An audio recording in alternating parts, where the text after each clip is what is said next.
મસ્ત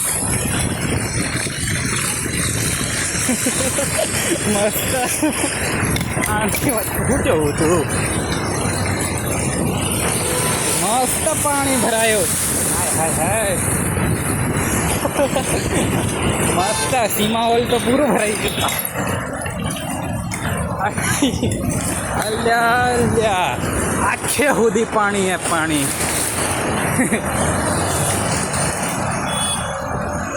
એક છેડે સુધી પાણી હે પાણી હાય હાય હાય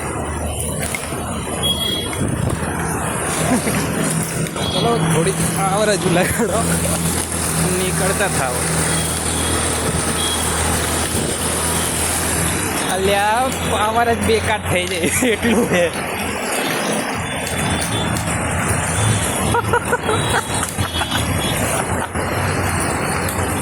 તળાવ ભરાઈ ગયો મારી બસ આનાથી વધારે હું નહીં કરી શકું બહુ પાવર લાગી ગયો